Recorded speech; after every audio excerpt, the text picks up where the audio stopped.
إن الحمد لله نحمده ونستعينه ونستغفره ونعوذ بالله من شرور أنفسنا ومن سيئات أعمالنا من يهده الله فلا مضل له ومن يضلل فلا هادي له وأشهد أن لا إله إلا الله وحده لا شريك له وأشهد أن محمدا عبده ورسوله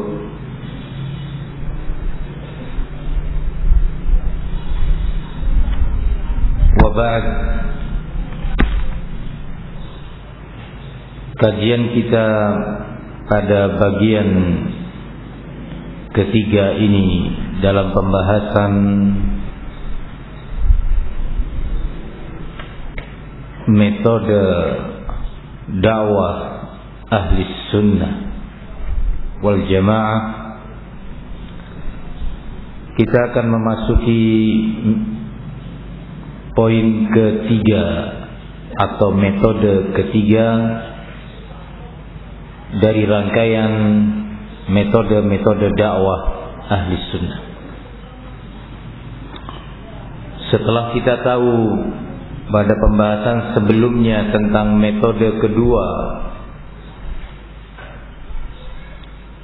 yaitu manhaju al-ittiba', ditegakkannya dakwah di atas sikap al-mutaba'ah terhadap sunnah Rasul dan sunnah Khulafa'ur Rasyidin serta manhaj salafus salihin. Maka yang ketiga ini, bahwa metode dakwah ahli sunnah yang ketiga adalah dijalankannya dakwah sunnah itu di atas al-ihtimam bit-tauhid wat-tahdhir minasy-syirik, muqtadiyan bida'watil anbiya'i war rusul alaihimus salatu wassalam, yaitu keseriusan untuk mementingkan tauhid di tengah-tengah dakwahnya dan mentahdir dari kesyirikan sebagai skala prioritas utama. Kalau pada metode kedua itu tentang al-mutaba'ah, mencakup sistem dakwah secara umum. Maka yang ketiga ini tentang materi dakwah. Apa yang menjadi skala prioritas dakwah ahli sunnah yang lebih dikedepankan dan lebih ditekankan dalam berbagai kegiatan dakwahnya, baik melalui lisan dalam kajian-kajian, pelajaran-pelajaran, muhadharah dan daurah, ataupun melalui tulisan. Maka skala prioritas tertinggi dalam materi dakwah ahli sunnah adalah al-ihtimam bit-tauhid, mementingkan perkara tauhid, dan at-tahdhir minasy-syirik sebagai lawan daripada tauhid, peringatan dari bahaya kesyirikan dan jenis-jenis kesyirikan, muqtadiyan bida'watil anbiya'i war rusul, meneladani, meniru metode dakwah para nabi dan rasul.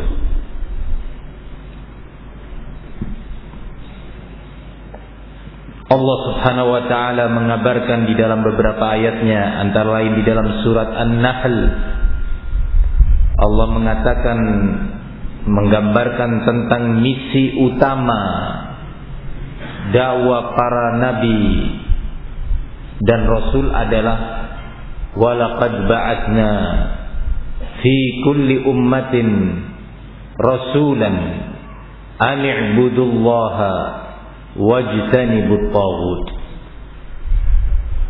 Sungguh demi Allah telah kami utus pada setiap umat seorang rasul. Tidak ada satu umat yang kosong dari nabi untuk memberi peringatan. Apa misi dakwah setiap rasul tadi? An i'budullaha wajtanibut taghut. Agar mereka hanya beribadah kepada Allah satu-satunya, mentauhidkan Allah dan menjauhi segala bentuk taghut. Pada bagian pertama perintah untuk mentauhidkan pada kata-kata ani'budullah, ani'budullah, agar mereka hanya beribadah kepada Allah. Pada bagian kedua tahdzir, peringatan dari kesyirikan dan bahayanya. Wajtanibut taghut, dan agar mereka menjauhi, meninggalkan at-taghut. Apa itu at-taghut? At-taghut adalah kullu ma ubida min dunillah, segala sesuatu yang diibadahi selain Allah, disembelihkan korban untuknya setiap waktu tertentu, maka itu adalah taghut. Pohon yang setiap waktu disajikan untuknya sesajen dalam bentuk makanan dan yang semisalnya, itu adalah taghut. Kuburan-kuburan yang diagungkan, dilakukan beberapa ritual ibadah di sana, ada yang beristi'anah, berdoa, ada yang beristighatsah, ada yang beriktikaf. Semua itu adalah bentuk ibadah yang diberikan kepada selain Allah, maka kuburan itu pun diberi nama taghut. Dan yang lainnya, segala yang diibadahi selain Allah, maka dia adalah taghut. Sehingga pada ayat surat An-Nahl ini Allah menggambarkan secara global bahwa dakwah dan misi utama dakwah para rasul ketika diutus kepada umatnya masing-masing adalah tauhid dan mencegah, mentahdzir kesyirikan. Ini prioritas utama. Tentu tanpa menafikan, tanpa mengabaikan poin-poin dakwah lainnya. Sebagaimana nanti kita akan bahas insyaallah. Namun pada skala prioritas utama ini yang terus diulang-ulang, disampaikan, ditekankan, diingatkan dengan beragam cara, mulai dari cara yang lembut sampai yang keras. Ani'budullaha wajtanibut taghut. Di dalam surat Al-Anbiya Allah menggambarkan secara global tentang misi utama dakwah para nabi dan rasul. Allah menyatakan, "Wa ma arsalna min qablika min nabiyyin illa nuhi ilaihi annahu la ilaha illa ana fa'budun." Tidaklah aku utus seorang nabi pun sebelum engkau, wahai Muhammad, kecuali aku wahyukan kepadanya bahwa tidak ada yang berhak diibadahi kecuali aku. Maka mereka mengatakan, para nabi itu kepada umatnya, fa'buduni, maka, atau Allah melanjutkan, fa'buduni, maka ibadahilah aku semata. Pada dua ayat ini ada kalimat u'budu, beribadalah kepadaku, beribadalah kepada Allah. Dijelaskan oleh as-sahabi al-jalil Ibnu Abbas radhiyallahu anhuma, qala ma min mawdi'in fil Qur'ani u'budu illa wa ma'nahu wahhidu. Tidaklah satu kalimat di dalam Al-Quran dengan lafaz u'budu kecuali maknanya adalah wahidu. Tidaklah satu kata di dalam Al-Quran yang maknanya beribadahlah kepada Allah kecuali maksud dan maknanya adalah tauhidkanlah Allah, kata Ibnu Abbas.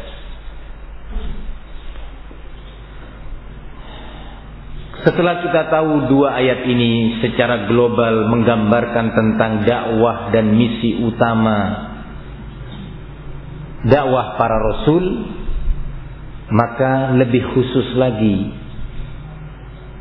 Allah Subhanahu wa taala menyebutkan kepada kita misi utama dakwah setiap nabi dengan menyebutkan beberapa nama nabi dan rasul tersebut.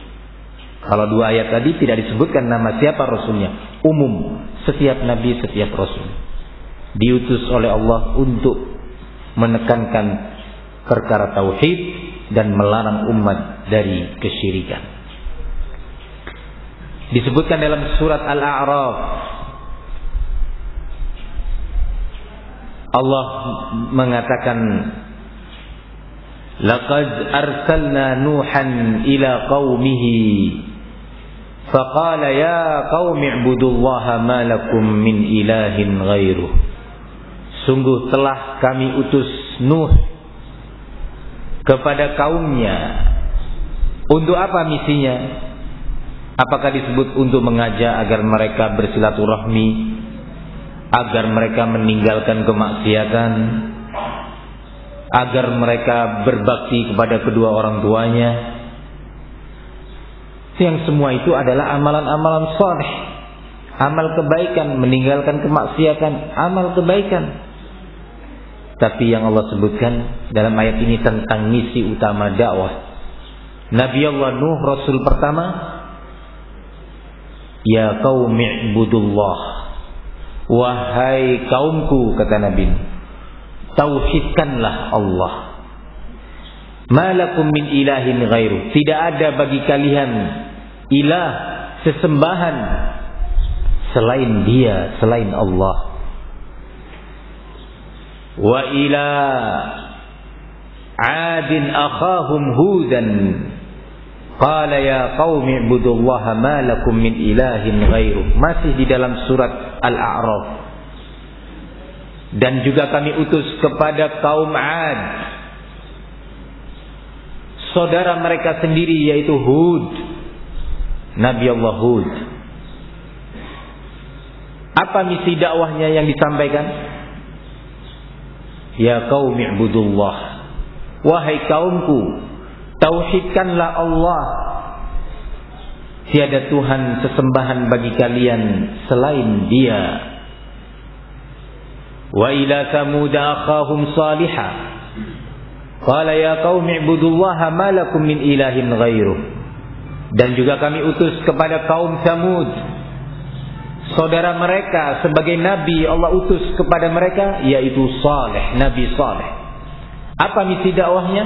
Ya qaumi ibudullaha ma lakum min ilahin ghairuh. Wahai kaumku, tauhidkan Allah Subhanahu wa ta'ala. Tidak ada sesembahan yang benar bagi kalian kecuali Allah. Wa ila Madyana akhahum Syu'aiba qala ya qaumi ibudullaha ma lakum min ilahin ghairuh. Dan telah kami utus pula kepada kaum Madyan Nabiullah Syu'aib. Apa kata Syu'aib dalam dakwahnya? Wahai kaumku, tauhidkanlah Allah. Tiada bagi kalian sesembahan yang benar kecuali Dia, Allah Subhanahu wa ta'ala. Begitu juga nabi-nabi yang lain, Nabi Allah Musa, Nabi Allah Ibrahim, wa Isa. semuanya misi utama dakwahnya adalah at-tauhid dan melarang dari kesyirikan.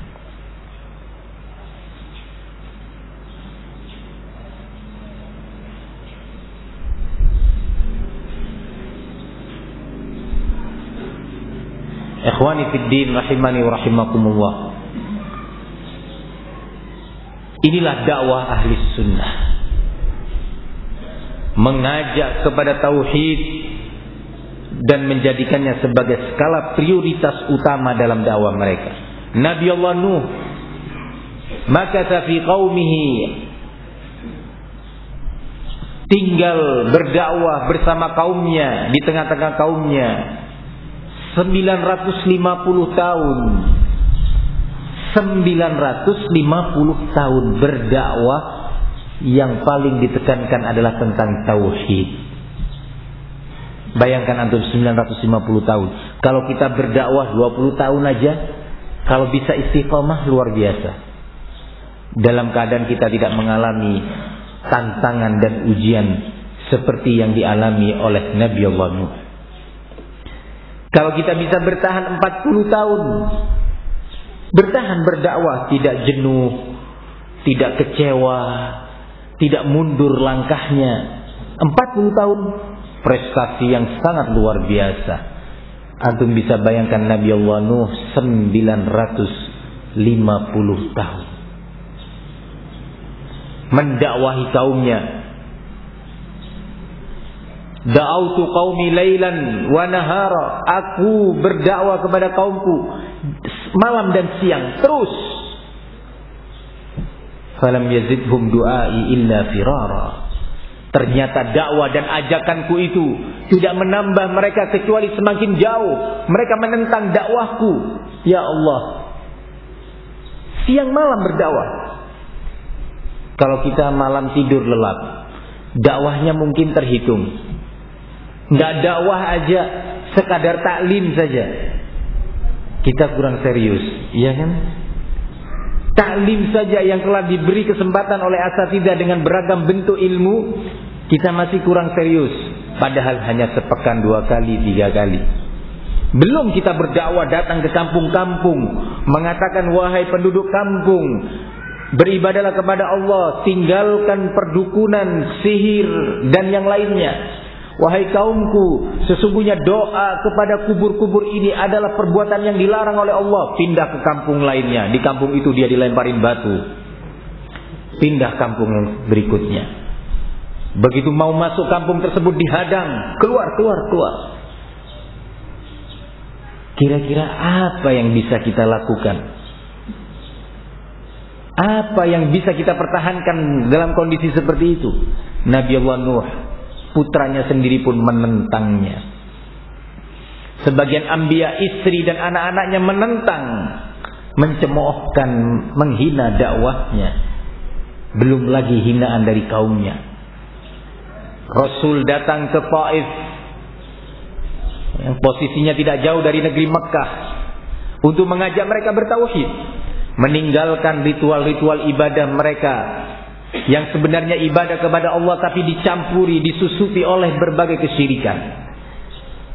Belum Rasulullah memulai dakwah, tiba-tiba mereka sudah melempari Nabi dengan batu dan menghina Nabi, dikatakan ini orang majnun, orang gila. Baru di permukaan kampung. Antum bisa bayangkan kalau antum melakukan dakwah seperti itu.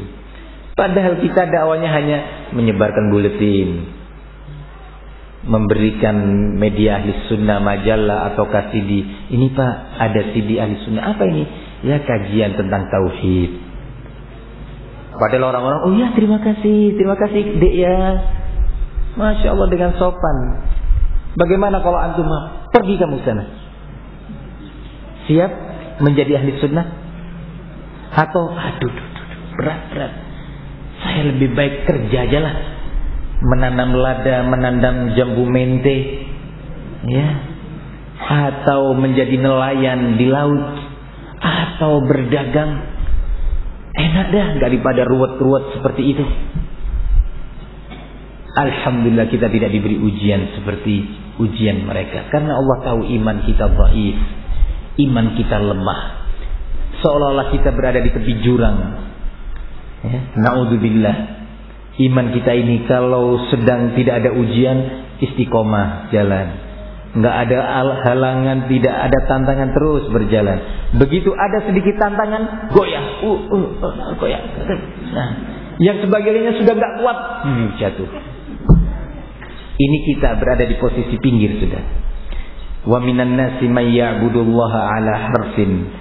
Dan di antara manusia itu ada orang-orang yang beribadah kepada Allah, tapi posisinya itu di tepi jurang. Riskan. Semoga kita tidak demikian. Ya ikhwan, dakwah ini mudah di zaman kita. Nah, sekali lagi saya ingatkan, betapa nikmatnya antum ketika antum membantu dan berta'awun, bukan membantu untuk kepentingan, untuk antum sendiri. Karena itu amalan. Menyebarkan dakwah tauhid. Ada misalkan majalah membahas tentang bentuk-bentuk tauhid dan bentuk-bentuk kesyirikan. Di rubrik akidah, di rubrik tafsir, di rubrik hadis dan yang lainnya. Antum ada tetangga, ana pingin beli 5 eksemplar majalah tasfiyah atau majalah ini dan itu. Ana mau berikan. Setiap bulan dia keluarkan uangnya 50.000, misalkan beli 4 eksemplar, 3. Kasih. Buletin. Ya. Yang membahas tentang bahayanya perdukunan, membahas tentang bahayanya riba, membahas tentang barakallahu fikum, berbagai urusan agama. Antum mengeluarkan uang misalkan, ya, dalam sebulan 10.000 sudah dapat kurang lebih 50 eksemplar misalkan. 40 eksemplar antum bagikan. Itu ada sopir taksi, di sana ada penjaga kios bensin, antum beri dia. Subhanallah, salah satu buletin yang antum berikan kepada dia membahas tentang bahaya atau bahaya syirik dengan menggantungkan jimat-jimat dari para dukun. Penjaga kios bensin itu ternyata dia punya jimat, ya. Ketika membaca buletin yang antum berikan, subhanallah, saya ini. Kemudian dia bertaubat kepada Allah dengan izin Allah pertama, kemudian antum dia terselamatkan dari perbuatan syirik yang membahayakan keselamatan nasib dia di akhirat. Antum sudah pergi, antum gak kenal dia. Pergi lagi di sebelah sana juga demikian. Seorang bapak-bapak atau satpam sebuah kantor, antum beri sebuah pembahasan tentang bahayanya memuliakan, mengagungkan kubur-kubur dengan beristighatsah ataupun beristi'anah. Si satpam ini baru berangkat ke Jawa, datang ke kuburan Sunan Ampel. Dia ingat, ya Allah, ternyata ini dosa. Sekedar kisah, semalam kajian kita di masjid apa? Nah, begitu saya turun, seorang bapak, ya, Ustaz, ya, siapa nama Ustaz ini? Baik. Ya Allah Ustaz, apa yang Ustaz sampaikan itu tadi ternyata mengenai saya. Ya. Subhanallah. Seorang yang jujur dia.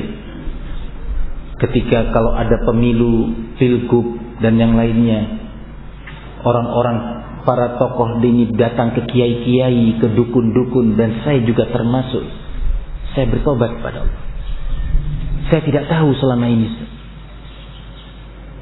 Subhanallah, dalam kajian yang singkat itu saja, dan disambut lagi. Kalau seandainya semisal saya ini ternyata dakwahnya ditolak oleh orang, diusir, mungkin saya sudah tidak sabar. Disambut, silakan Ustaz, ahlan, baik. Masih kita nggak sabar berdakwah, masih kita mau sibuk dengan dunia. Memang betul-betul iman kita itu memprihatinkan, keikhlasan kita memprihatinkan. Barakallahu fikum. Para dai, para orang-orang yang berjubah seperti antum di negeri kita masih dihormati, ya. Sampai-sampai ada seorang dai ribut, berebut masalah tanah, ya, sampai mengadu kepada kepolisian dan akhirnya ke pengadilan. Sampainya di polisi, polisinya mengatakan, lah kalau orang berjenggot seperti bapak-bapak ini ribut, nggak ada lagi orang baik di muka bumi sudah. Atau semakna dengan ini. Kenapa? Karena orang berjenggot dan berjubah, walaupun mungkin dia tidak berjubah karena serang lagi ngetren dai-dai pakai celana, pakai baju hem, baju koko, kemudian pakai kopiah nasional. Ya. Barakallahu fikum. Tapi berjenggot itu tanda orang baik, dihormati. Ya, dihormati. Barakallahu fikum. Masih kita tidak mau berdakwah, masih kita tidak sabar berpegang teguh dengan sunnah, mencari ilmu, menghadiri majlis-majlis ilmu. Memang benar-benar iman kita memprihatinkan. Semoga Allah subhanahu wa ta'ala selamatkan qalbu kita dari penyakit an-nifaq, kemunafikan. Ikhwani fiddin, azani Allah wa iyyakum. Maka setelah kita mendengarkan dalil-dalil tadi tentang dakwah para nabi yang kita diperintahkan untuk meneladani mereka, Rasul pun diperintahkan untuk mengikuti jejak nabi sebelumnya. Wasbir kama sabara ulul azmi, sabarlah engkau wahai Muhammad seperti telah bersabar para rasul yang diberi gelar dengan ulul azmi. Wattabi' millata Ibrahim hanifa, ikutilah wahai Muhammad manhaj Nabi Allah Ibrahim yang hanif, yaitu hanif memerintahkan kepada tauhid dan mencegah dari kesyirikan. Allah perintahkan Nabi Muhammad mengikuti jejak Nabi Allah Ibrahim, Imamut Tauhid wa Abu al-Anbiya, ayah para nabi dan pemimpin tauhid. Diperintahkan oleh Allah, nabi diperintah untuk meniru. Kita pun juga demikian. Laqad kana lakum fi Rasulillahi uswatun hasanah. Sungguh telah ada teladan yang baik bagi kalian wahai kaum mukminin pada diri Rasul, pada metode dakwah Nabi sallallahu alaihi wasallam.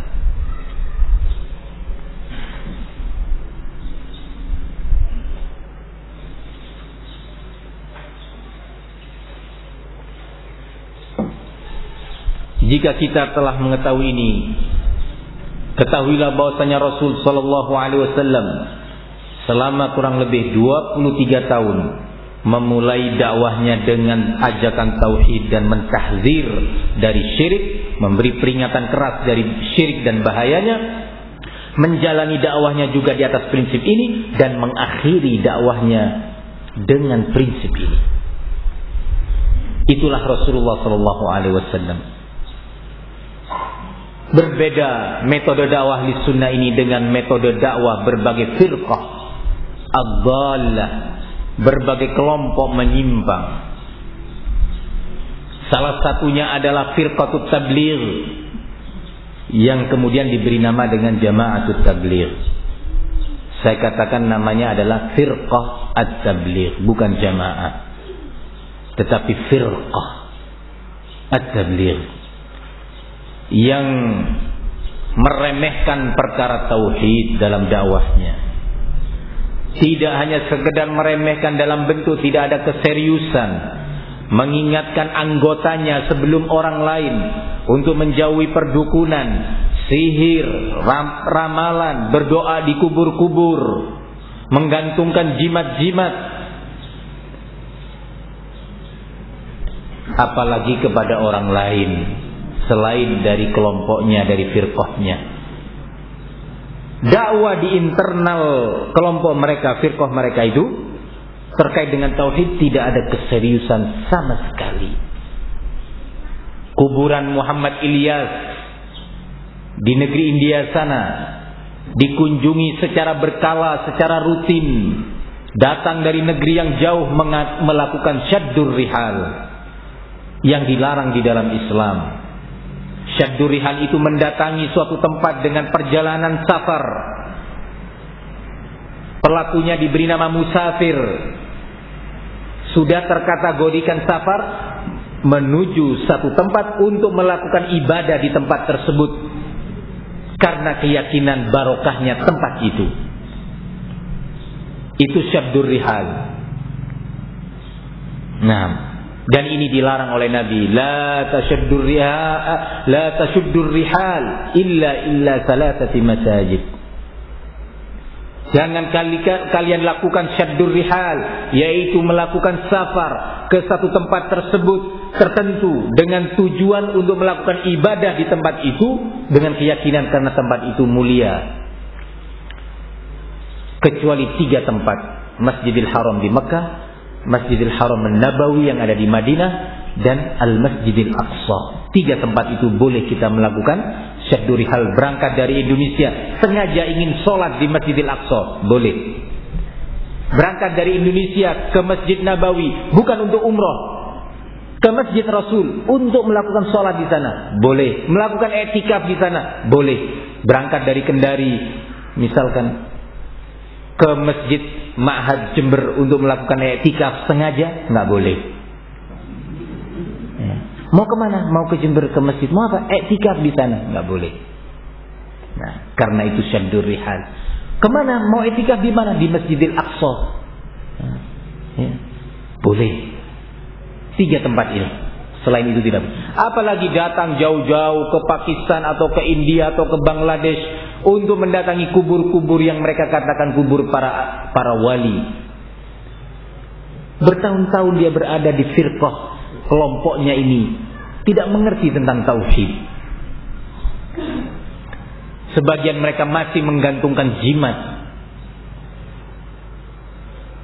yang mereka dapat dari dukun-dukun atau orang pintar. Yang ini semua dilarang oleh Nabi sallallahu alaihi wasallam. Diriwayatkan di dalam Sahih Al-Bukhari dari sahabat Abu Bashir Al-Ansari, qala kunna ma'an Nabi sallallahu alaihi wasallam fi ba'd asfarihi fa arsala rasulan alla yabqayanna fi raqabati ba'irin qiladatun min watar aw qiladah illa quti'at. Kami bersama Nabi dalam sebuah perjalanan, biasanya perjalanan menuju medan tempur atau pulang dari medan tempur. Nah, kemudian Rasul mengutus seorang utusannya untuk menyampaikan sebuah pengumuman penting kepada pasukan, kepada jamaah yang melakukan safar pada waktu itu bersama Nabi. Disebutkan dalam riwayat, utusan yang diutus oleh Nabi untuk menyampaikan sebuah pengumuman penting adalah Zaid bin Harithah radhiyallahu anhu. Apa misinya yang diperintahkan utusan ini untuk mengumumkannya? Alla yabqayanna fi raqabati ba'irin qiladatun min watar au qiladah illa qutiat, agar tidak ada satupun di leher onta-onta ini sebuah jimat yang terbuat dari watar. Watar itu adalah tali busur panah. Dahulu kebiasaan orang Arab Quraisy, kalau panahnya sudah usang mau diganti lagi tali busur yang baru, yang lama tidak dibuang, digantungkan kepada hewan-hewan mereka atau tunggangan mereka. Seperti ontanya digantungkan ini, tali dari watar itu tadi. Dengan keyakinan bisa menolak al-ain, mata hasad atau sihir dan yang semisalnya. Maka Rasulullah mengatakan, tidak ada satupun qilada yang terbuat dari watar ataupun qilada apa saja yang digantungkan di leher onta ini kecuali harus dipatahkan atau diputus, dibuang. Coba, Nabi tidak membiarkan seperti mendidik umatnya dengan tauhid, sahabatnya dengan tauhid, walaupun di saat perjalanan. Ikhwani fid din, azani Allah wa iyyakum. Juga diriwayatkan oleh al-Imam Muslim rahimahullahu taala, atau diriwayatkan oleh Imam Tirmidzi dari sahabat Abi Waqid Al-Laythi radhiyallahu anhu. Qala kharajna ma'a Rasulillah sallallahu alaihi wasallam ila Hunain wa kunna hudatsa'u ahdin bil kufr wa kana lil musyrikina shajaratun ya'kufuna 'indaha wa yanwutuna aslihatahum 'indaha famararna bi sidratin faqulna ya Rasulullah ij'al lana dzat anwat kama lahum dzat anwat. Kata Abu Bashir, kata Abi Waqid al-Laitsi, kami bersama Nabi dalam perjalanan menuju ke medan tempur perang Hunain. Dalam keadaan kami pada waktu itu, kata Abu Waqid, adalah orang-orang baru dalam keislaman yang masih masa kami dengan kekufuran masih dekat. Baru saja kami masuk Islam. Jadi sahabat-sahabat yang masih baru, bukan yang senior-senior. Nah, dan pada saat itu kaum musyrikin memiliki sebuah pohon yang mereka duduk beriktikaf di sana untuk mendapatkan barokah dari pohon tersebut, atau menggantungkan pedang-pedang mereka, senjata tempur mereka, untuk mendapatkan barokah ketika bertempur menggunakan pedang-pedang dan senjata-senjata itu tadi. Ketika kami dalam perjalanan itu melihat sebuah pohon sidr, kami teringat apa yang menjadi ritual kebiasaan musyrikin. Maka kami meminta kepada Nabi, wahai Rasul, jadikanlah bagi kami tunjuk sebuah pohon yang diberi nama Dzatu Anwat, sebagaimana kaum musyrikin juga punya Dzatu Anwat.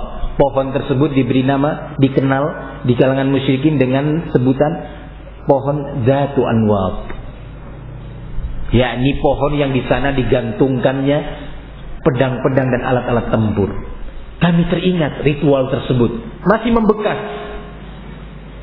di benak mereka. Langsung mereka minta kepada Nabi, tunjuk wahai Nabi, jadikan bagi kami sebuah pohon Dzatu Anwat seperti mereka juga punya. Maka Rasulullah SAW tidak membiarkan keadaan ini berlarut-larut. Tidak kemudian karena ini adalah pasukan tempur yang akan menuju ke medan jihad demi persatuan, sementara ini ditolerir dulu. Sementara ini dibiarkan saja dulu, nanti selesai perang kita akan kumpul di masjid, ada pelajaran tentang tauhid. Enggak.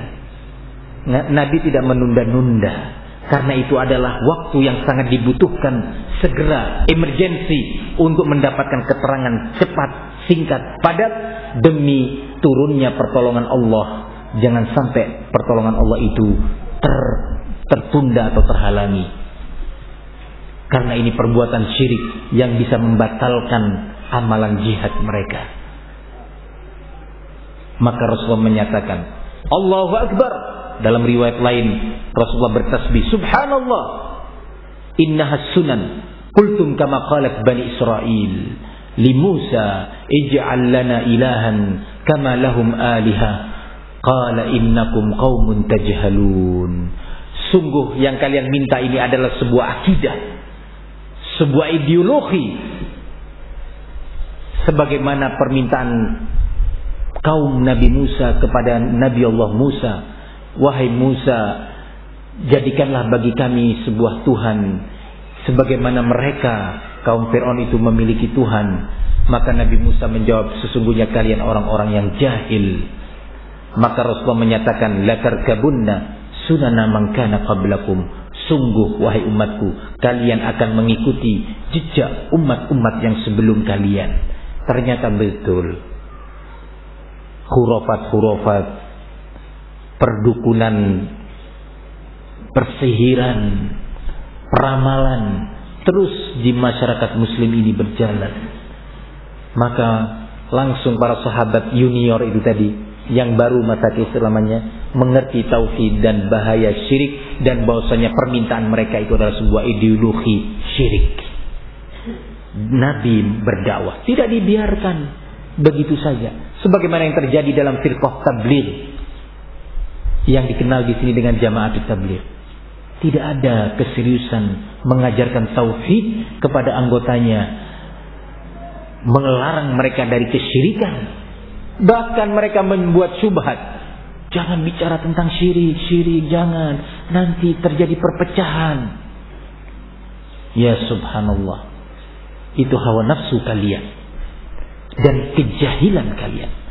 Hawa nafsu kalian karena kalian takut kehilangan anggota, takut kalian tidak mendapatkan respon positif di dalam dakwah ini, tidak mendapatkan simpati dan dukungan dari berbagai pihak.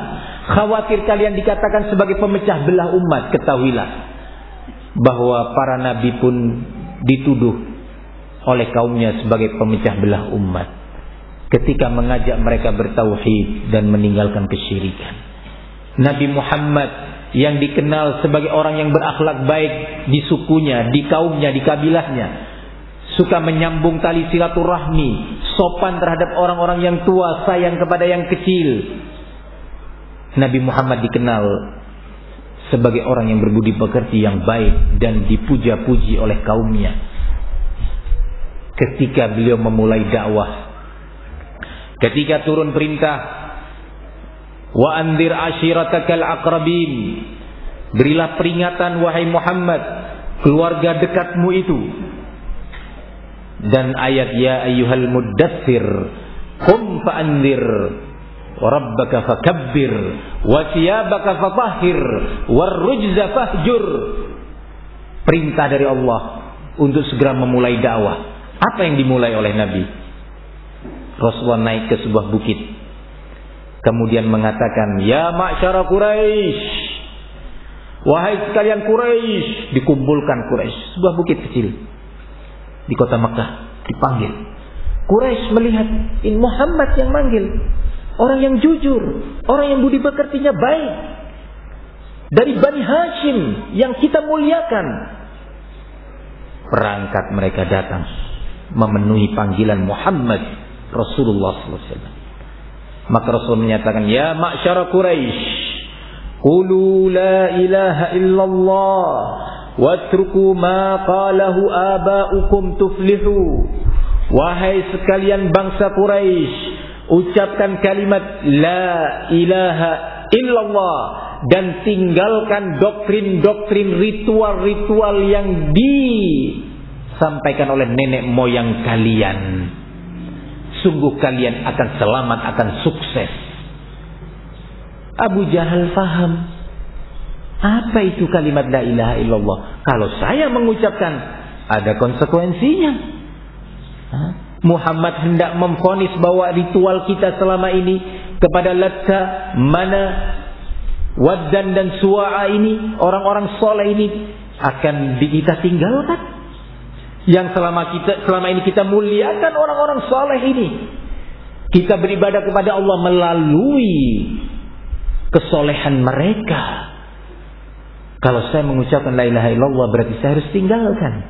Faham Abu Jahal, Abu Lahab, dan yang lainnya dari kuffar Quraisy. Sehingga mereka tidak mau mengucapkan la ilaha illallah karena tahu maknanya. Tidak seperti di zaman kita, orang banyak tidak mengerti apa itu la ilaha illallah. Mengucapkan la ilaha illallah 1000 kali dalam sehari, la ilaha illallah, la ilaha illallah, ya. Tapi di dalam doanya, ya Syekh Abdul Qadir Jailani, aku sudah 20 tahun tidak punya anak. Wahai wali fulan, aku sempit rizkiku. Wahai wali fulan, engkau adalah orang yang soleh. Nah, tolonglah putra putriku dalam kehidupan dunia ini. Yang diminta urusan dunia aja. Nah, tapi dia mengucapkan la ilaha illallah. Nah, tidak faham apa maksudnya. Quraisy faham, makanya mereka tidak mau mengucapkan. Mereka meyakini adanya Allah, beriman kepada Allah, Allah sebagai pencipta, pemilik dan pengatur alam semesta. Mereka menghormati Nabi Allah Ibrahim dan mengaku mereka adalah pengikut agama Ibrahim.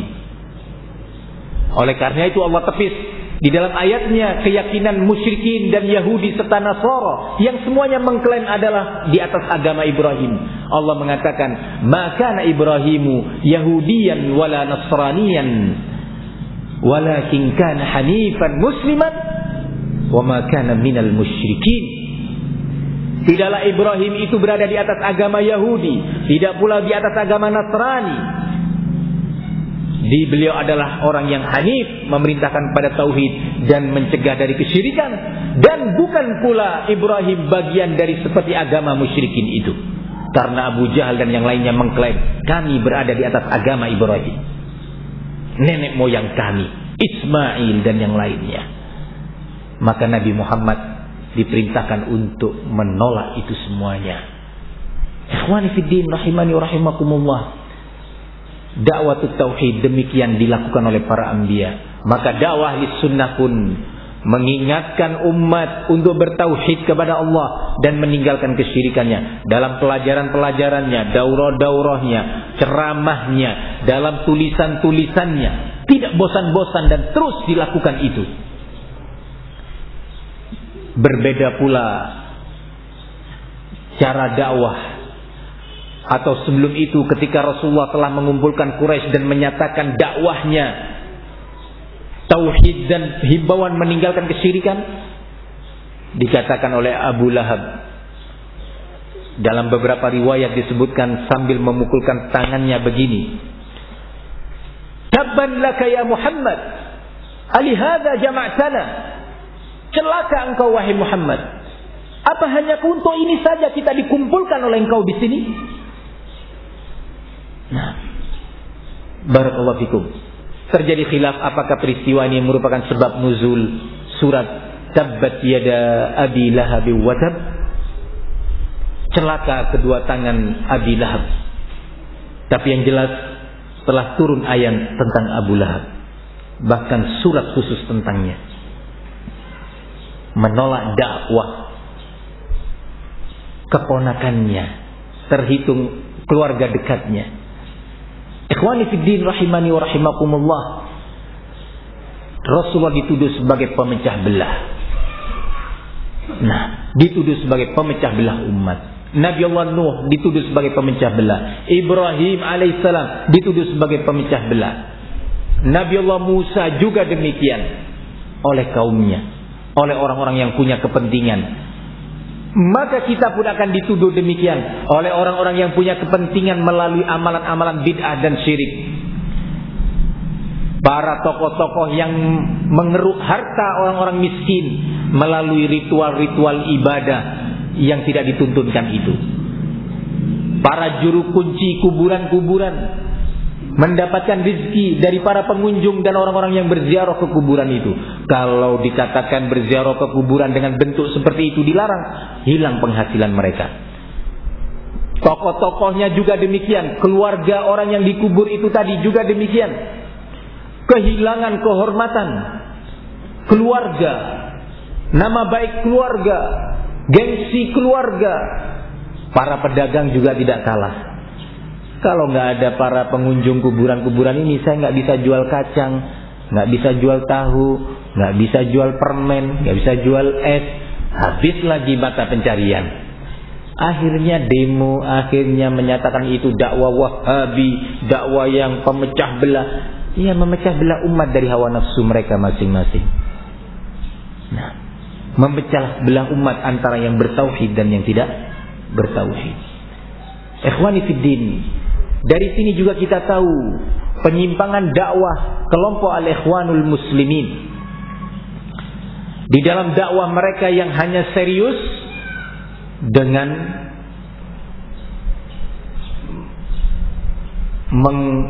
mengikuti arena politik, baik dengan membentuk partai politik di negara masing-masing, sibuk dengan politik.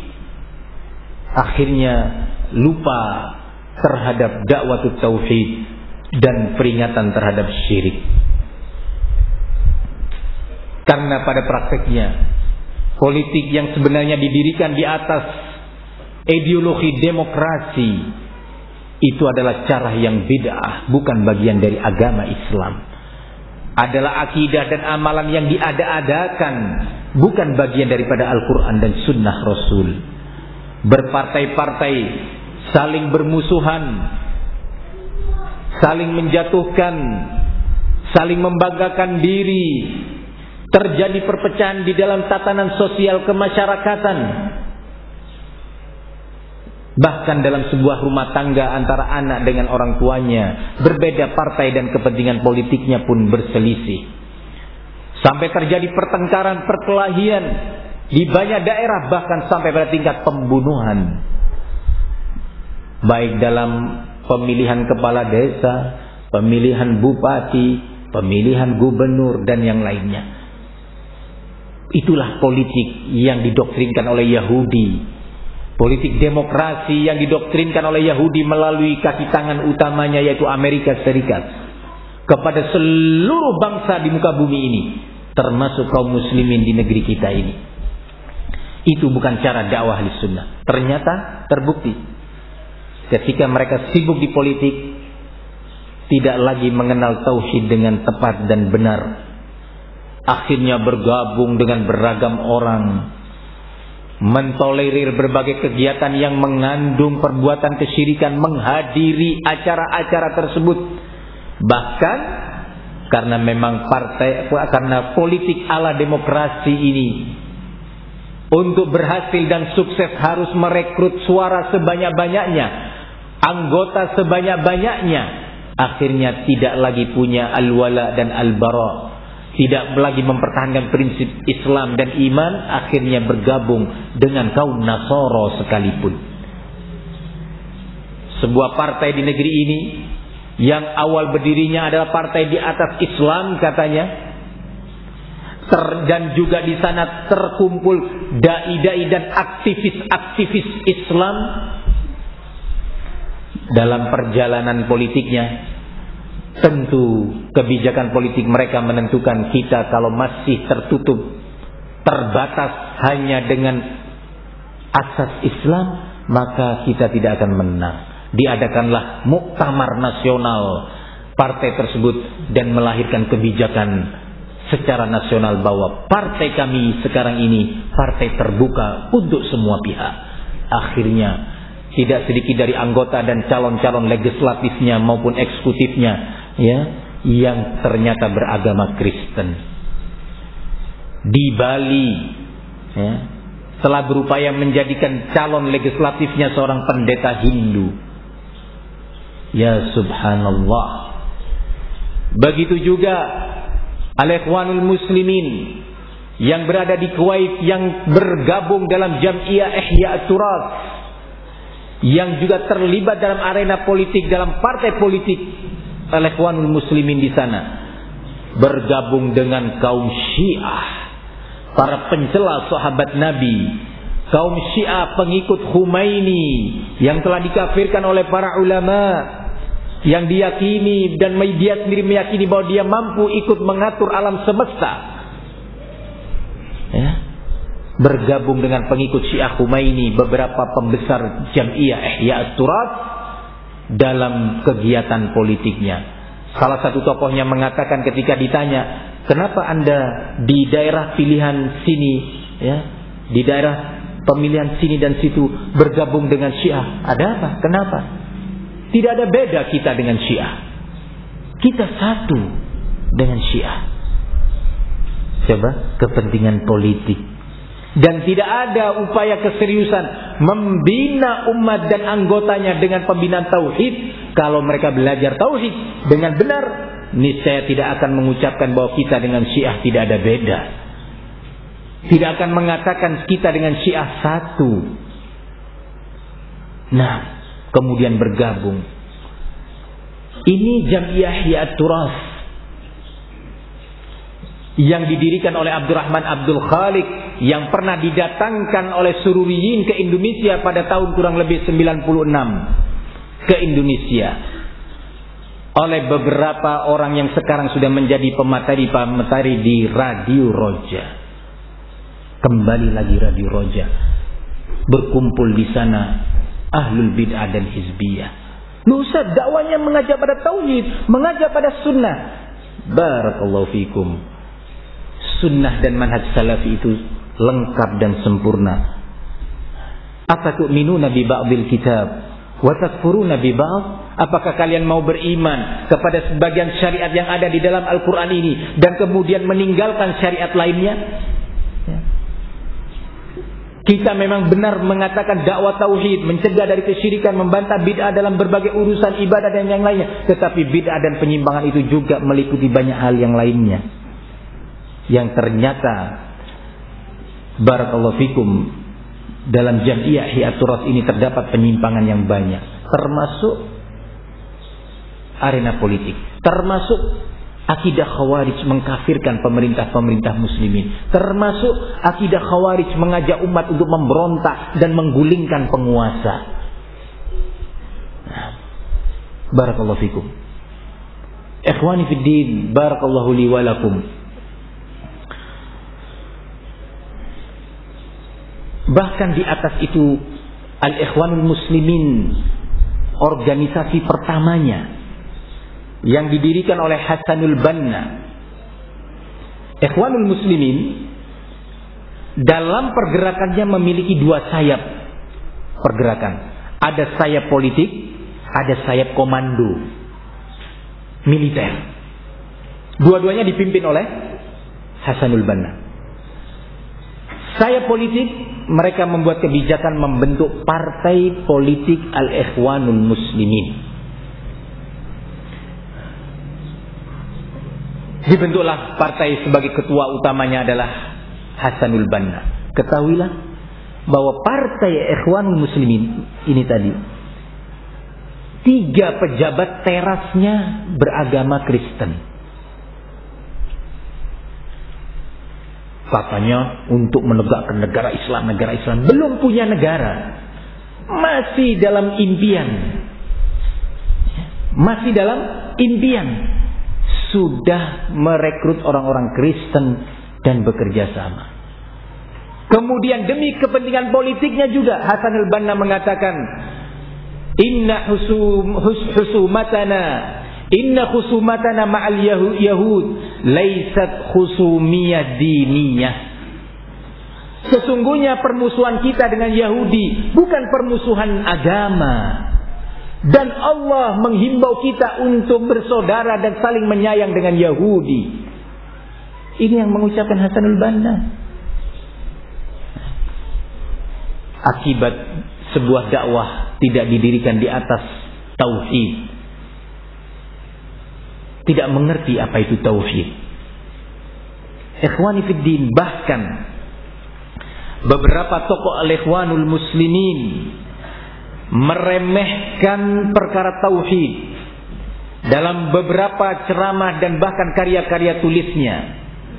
Salah satu dari mereka mengatakan, qala bihaitsu tastati an tashrah li ayyi insanin aqidat at-tauhid fi 10 daqa'iq aw nahwiha fayanfaliq wa qad fahimaha wa wa'aha bikulli suhulah. Kata dia, masalah tauhid ini mudah bagi Anda, cukup bagi Anda untuk menjelaskannya kepada seseorang dalam waktu 10 menit saja. Setelah itu dia akan faham, mengerti apa itu akidah tauhid. 10 menit, nggak perlu berpanjang-panjang. Kata tokoh Al-Ikhwanul Muslimin, tiap waktu tauhid. Sebentar usulus salasa, sebentar kasyfus syubuhat, sebentar kitabut tauhid, sebentar kita tadhhirul i'tiqad. Sampai kapan? Nah itu maunya begitu. Diumumkan kajian di masjid pondok pesantren Minhajus Sunnah, kitabut tauhid. Nanti sebulan lagi diumumkan kajian dalam kitab kasyfus syubuhat, juga dalam bidang tauhid. Nah itu kan salafi itu sedikit-sedikit tauhid. Nggak sabar rupanya, sudah gerah terhadap tauhid.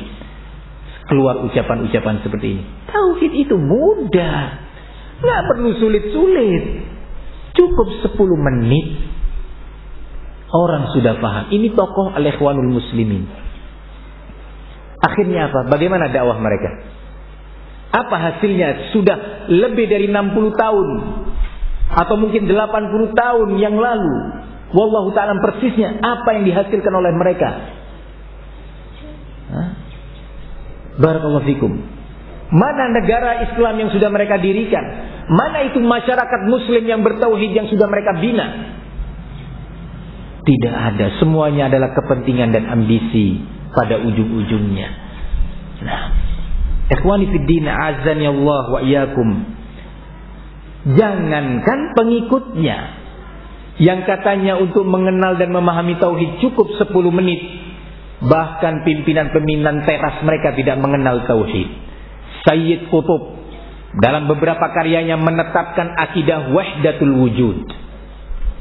Apa itu akidah wahdatul wujud? Al-hululiyah, yaitu salah satu akidah menyimpang kaum sufi yang meyakini bahwa Allah itu berada bersama tubuh makhluknya, bersatu dengan makhluknya, siapapun makhluknya itu. Ini wahdatul wujud. Sayyid Qutb yang diagung-agungkan oleh mereka sebagai asy-syahid. Ya. Di antara penyimpangannya di samping yang lainnya yang telah dijelaskan oleh Syekh Al-Mujahid Rabi' bin Hadi Al-Madkhali, salah satunya adalah tentang wahdatul wujud. Nah, seperti yang diyakini oleh Al-Hallaj, tokoh sufi yang tersohor mengatakan, mal kalbu illa ilahuna, mal kalbu wal khinziru illa ilahuna, wala abidun fi kanisahuna, wala abidun fi kanisatihi. Tidaklah seekor anjing dan seekor babi kecuali itu Tuhan kita. Loh, kenapa kok sampai seperti itu? Antum mungkin heran, masa anjing dan babi dikatakan juga itu adalah Tuhan kita? Kenapa sebabnya? Karena keyakinan bahwa Allah bersama makhluknya, di tubuh makhluknya, termasuk hewan-hewan itu tadi. Subhanallah, memberi permisalan yang ekstrim. Kenapa tidak disebut hewan yang masih tergolong mulia? Onta misalkan, kambing misalkan, yang masih halal dimakan dan tidak menjijikkan, tidak najis. Ekstrim permisalannya. Tidaklah seekor anjing dan seekor babi kecuali itu adalah Tuhan kita. Ini akidah wahdatul wujud. Allah berada di mana-mana bersama makhluknya. Ternyata Sayyid Qutb berakidah dengan akidah wahdatul wujud. Sebagaimana ditetapkan pula oleh Syekh Al-Utsaimin, sebagaimana juga telah ditetapkan oleh Syekh Al-Albani. Barakallahu fikum. Ikhwani fiddin, a'azzani Allah wa iyyakum. Begitu juga Hasanul Banna, pimpinan Ikhwanul Muslimin, jangan bicara anggotanya, yang katanya akidah tauhid itu hanya cukup 10 menit. 10 tahun Hasanul Banna enggak paham tauhid. Nah, masih saja dia setiap Kamis malam Jumat datang dengan berjalan perjalanan yang jauh mengunjungi sebuah kubur yang disebut dengan kubur Siti Zainab di Mesir, dengan melakukan acara maulid di sana, menyanjung-nyanjung dan berdoa. Nah, ternyata 10-20 tahun tidak cukup bagi Hasan al-Banna untuk memahami tauhid dan bahaya syirik dan jenis-jenis kesyirikan. Pimpinannya Mustafa As-Sibai, pimpinan Ikhwan Muslimin di Syria, yang datang ke kubur Nabi dan meminta berbagai permohonan dan istighosahnya kepada Rasul, keselamatan dan kesehatannya, keselamatan nasibnya di dunia dan akhirat, meminta kepada Rasul, bukan meminta kepada Allah. Ini pimpinan Ikhwanul Muslimin yang ketika seorang tokoh Syiah dari Iran mengeluh kepada Mustafa As-Sibai tentang beberapa pemuda Ikhwanul Muslimin yang tidak mau bergabung dengan Syiah, maka Mustafa As-Sibai berceramah di hadapan pemuda Ikhwan Muslimin dan pemuda-pemuda Syiah, dan tokoh Syiah dari Iran ini mengatakan, dia, man kana yuridu an yakuna ikhwaniyan falyakun ja'fariyan, Barang siapa yang ingin benar-benar menjadi pemuda Ikhwanul Muslimin yang kokoh, hendaknya dia juga menjadi seorang Syiah Ja'fariyah. Ya subhanallah, dakwah yang telah menyimpang dari tauhid dan sunnah, berdiri di atas bid'ah, tidak barokah dan menyimpang dari dakwah para nabi. Maka dakwah ahli sunnah ya ikhwan tidak demikian. Perhatikan dakwah Rasul yang tadi kita sebutkan secara ringkas. Nah, ikhwani fiddin azani Allah wa iyyakum, sampai menjelang wafatnya Rasulullah tetap menekankan perkara tauhid dan bahaya syirik serta media-media yang bisa mengantarkan umat kepada kesyirikan. Di saat beliau sudah mau wafat, diriwayatkan di dalam Bukhari dan Muslim dari sahabat Aisyah radhiyallahu anha, qalat qala Rasulullah sallallahu alaihi wasallam fi maradhihi alladhi lam yaqum minhu, berkata Nabi dalam kondisi menjelang wafatnya ketika beliau sakit terakhir yang kemudian tidak bangkit dan tidak bangun lagi, kemudian wafat Rasul. Dalam riwayat lain disebutkan bahwa Rasulullah SAW meminta untuk ditutupkan sebuah kain selimut ke wajahnya. Nah, falamma ightamma biha kashafaha wa huwa yaqul la'anallahu al-yahuda wan nasara ittakhadhu qubur anbiya'ihim masajid yuhadzir ma sana'u. Ketika Rasulullah sudah merasa pengap, Rasulullah buka itu tutup wajahnya tadi. Apa yang terucap dari Nabi? Wahai umatku, tegakkan sholat, tunaikan zakat. Wahai umatku, jaga silaturahmi, berbaktilah kepada orang tua. Bukan itu yang disampaikan oleh Nabi. Apa kata Rasul? Laknat Allah terhadap Yahudi dan Nasara yang telah menjadikan kubur-kubur para nabi mereka sebagai masjid-masjid. Dijelaskan oleh para ulama dari berbagai mazhab. Makna ittikhadil kubur masajid, menjadikan kubur-kubur sebagai masjid, ada kemungkinan ada kuburan dibangun di atasnya masjid, atau ada masjid dimasukkan dan dimakamkan sebuah jenazah di situ, atau sholat menuju mengarah kepada kubur, atau menjadikan kubur sebagai tempat beribadah, berdoa, beristighatsah di tempat tersebut. Ini makna-makna ittikhadul kubur masajid, menjadikan kubur sebagai masjid-masjid. Nah, terjadi enggak di umat ini? Banyak masjid-masjid yang ternyata di situ ada kuburnya. Nah, di akhir hayatnya sudah dalam keadaan sakit Rasulullah dan tidak bangkit lagi setelah itu. Di rumah Aisyah radhiyallahu anha, lagi-lagi mementingkan tauhid, mentahdzir dari syirik dan media yang bisa mengantarkan kepada kesyirikan. Ikhwani fiddin, a'azzani Allah wa iyyakum. Itulah dakwah ahli sunnah wal jamaah. Nah, mementingkan tauhid. Tidak seperti dakwah as-sururiyah dan pengikut Sayyid Qutb yang meremehkan dakwah tauhid sampai-sampai Muhammad Surur Naif Zainal Abidin dalam salah satu pernyataannya dalam meremehkan kitab-kitab karya ulama tentang tauhid dan akidah, sudah nggak sabar, gerah sudah, karena dia punya ideologi. Ideologinya apa? Memberontak, menggulingkan penguasa, mengkafirkan penguasa. Kalau masih umat belajar tauhid. Nah, asma wa sifat. Nah, Jahmiyah, Mu'tazilah, Asy'ariyah, sampai kapan ini? Sampai kapan? Nggak sabar, meledak hatinya. Kemudian dia mengatakan, nazartu fi kutubil aqidah fara'aitu annaha kutibat fi ghairi asrina. Aku meneliti berbagai karya kitab dalam bidang akidah, maka aku mendapatinya adalah sebagai karya-karya yang ditulis bukan untuk problem zaman kita, era kita hidup. Masya Allah. Paham? Kitab Tauhid karya Syekh Muhammad bin Abdul Wahhab nggak cocok di zaman kita. Kitab Tauhid karya Imam Ibnu Khuzaimah bukan untuk mengatasi problem kita. Kitab As-Sunnah karya Imam Ibnu Abi Asim itu juga sudah usang. Ditulis bukan untuk zaman kita. Coba mendidik anak didiknya, pemuda-pemudanya, anggota organisasinya dengan cara seperti ini. Menulis sebuah majalah, menerbitkan sebuah majalah, isinya seperti ini. Menjauhkan kaum muda dari belajar akidah dan tauhid. Kemudian dia melanjutkan, wa kanat hululan liqadaya wa mushkilatil asr alladhi kutibat fihi.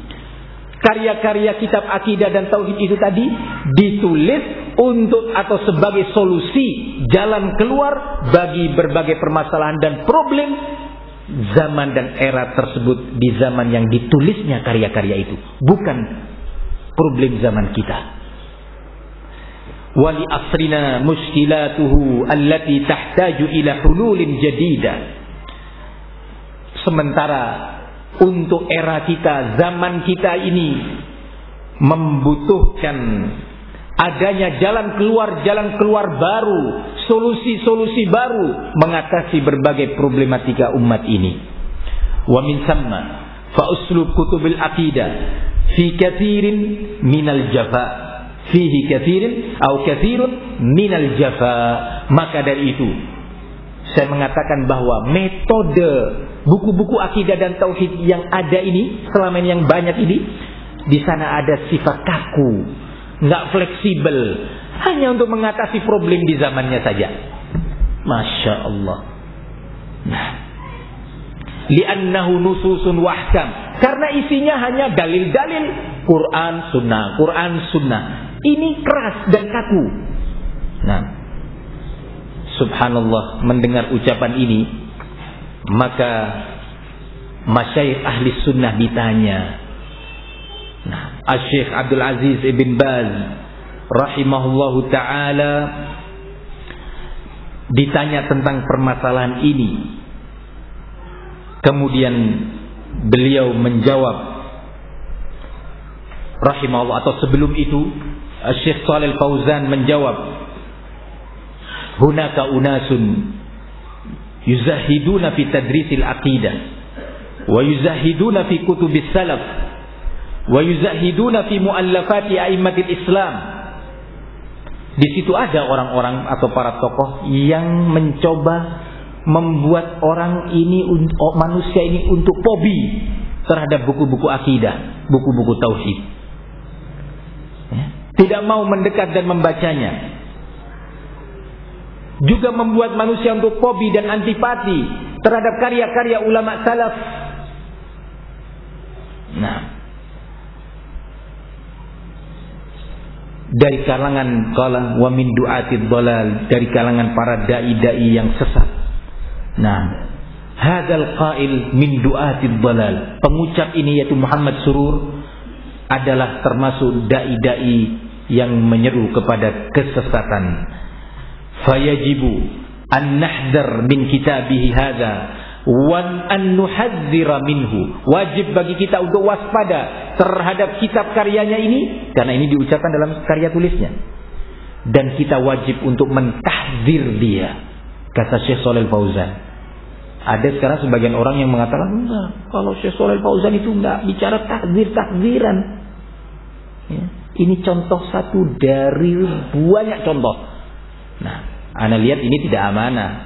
Mungkin dia tidak mengenal siapa Syekh Shalih Fauzan, bagaimana fatwanya, bagaimana karya-karyanya, dia nggak kenal.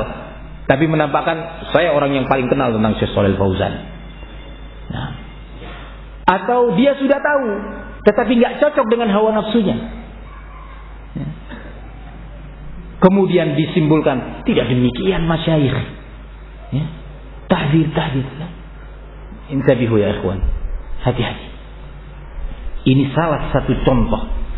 Kemudian wa adkur lakum anna Syekh Muhammad Aman Al-Jami waffaqahu Allah qad amla syaritan kamilan ala hadhihi al-kalimah anna kutuba al-aqidah nususun wa ahkam radda alaihi raddan balighan fa'alaikum an tabhatu an syarif wa an tanshuruhu bainal muslimin hatta yahzaru min hadzal khubth wa min hadzal syarr al-wafid ila biladil muslimin. Masya Allah, demikian ulama. Kata beliau, dan saya ingatkan kalian bahwasanya Syekh Muhammad Aman Al-Jami sudah wafat, ya. Beliau juga aktif membantah ahlul bid'ah, Qutbiyah, Sururiyah, dan yang lainnya pada waktu itu, pada tahun 91, 92, 93, 94. Aktif dalam ceramah-ceramahnya, karya tulisnya, surat menyuratnya, sampai dia dimusuhi oleh hizbiyin, dijatuhkan harga dirinya oleh mereka. Nah, aktif dalam berbagai ceramahnya, sampai Syekh Shalih Fauzan setingkat beliau mengatakan, dan saya ingatkan kalian tentang bahwasanya Syekh Muhammad Aman Al-Jami telah berceramah dalam satu kaset lengkap membantah ucapan Muhammad Surur ini tadi, bahwasanya kitab-kitab akidah atau tauhid itu isinya hanya hukum-hukum dan dalil-dalil saja, nggak ada pembahasan-pembahasan logika-logika, nggak ada, kata Muhammad Surur. Sehingga itu kaku, tidak bisa menjawab problematika umat sekarang ini. Nah, dan Syekh Muhammad Aman Al-Jami, kata Syekh Shalih Fauzan, membantah dia dengan bantahan yang luar biasa. Dan oleh karena itu, mesti kalian mencari kaset itu dan mesti kalian menyebarkannya. Begitu ulama. Kalau salah satu dari mereka tidak sempat membantah secara lengkap, ya, karena sibuk mengajar fikih, mengajar usul fikih, tafsir, akhlak dan yang lainnya, tidak kemudian menjatuhkan ulama yang lainnya yang menuangkan waktunya, tenaga dan pikirannya membantah ahlul bid'ah. Wah, itu enggak benar, usulnya kurang itu. Usul dia, dakwahnya itu. Ya, lihat itu, Syekh ini lihat. Nah, justru mengisyaratkan, baca itu. Syekh fulan telah membantah. Tidak merasa dia iri, hasad, tidak. Apakah Syekh Shalih Fauzan kemudian jatuh karena ini? Malah tambah tinggi derajatnya. Begitu ulama yang lainnya, Syekh Ibnu Utsaimin, ketika ditanya tentang Said Qutb, mengatakan dengan tegas, saya tidak banyak membaca buku-buku Said Qutb. Penelitian saya tentang karya-karya Said Qutb sedikit. Maka bagi yang ingin mengetahui siapa itu Said Qutb, maka bacalah karya-karya Syekh Rabi yang telah menulis tentangnya. Tidak kemudian ini Syekh Rabi hanya sibuk membantah, hanya sibuk habis waktunya ini dan itu. Tidak. Bersyukur malah. Syekh Al-Albani juga demikian. Syekh Ibn Baz juga demikian. Syekh Al-Albani yang seperti itu tingkat keilmuannya, dia menekuni bidang tertentu. Dan tentunya beliau juga membantah ahlul bid'ah. Kalau antum baca karya-karyanya, beragam ahlul bid'ah disebut namanya, fulan dalam jilid yang kesekian, dalam satu judul kitabnya. Yang kitab yang lainnya juga demikian. Apakah kemudian ketika Syekh Rabi membantah Abdurrahman Abdul Khaliq, Muhammad Surur, Sayyid Qutb, Syekh Al-Albani menyatakan mestinya Syekh Rabi itu menyibukkan dengan penelitian terhadap hadis-hadis. Jangan disibukkan anak muda dengan ini, murid-muridnya dengan seperti ini. Enggak. Bersyukur dan berterima kasih. Syekh Al-Albani menyatakan, aku bersyukur kepada Allah dan kepada Syekh Rabi yang telah serius membantah ahlul bid'ah, dan saya nasihatkan umat untuk membacanya. Ya subhanallah, begitu ulama, akhlak mereka. Ya. Ikhwani fid din, a'azzani Allah wa iyyakum. Di hadapan kita adalah ada fatwa Syekh Shalih Fauzan hafizahullahu ta'ala.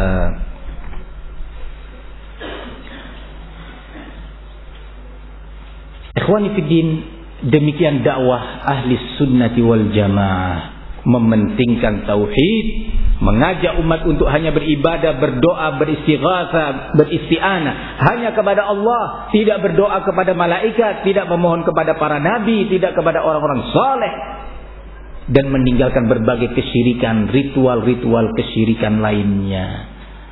Wallahu ta'ala a'lam bissawab. Kita cukupkan kajian ketiga ini sampai di sini. Insyaallah kita lanjutkan pada bagian keempat biidznillah. Berikutnya akan dilanjutkan oleh Ustadzuna Ustadz Raifi hafizahullah ta'ala. Wassallallahu wasallam wa barak ala nabiyina Muhammad wa ala alihi wa sahbihi wa sallam walhamdulillahi rabbil alamin.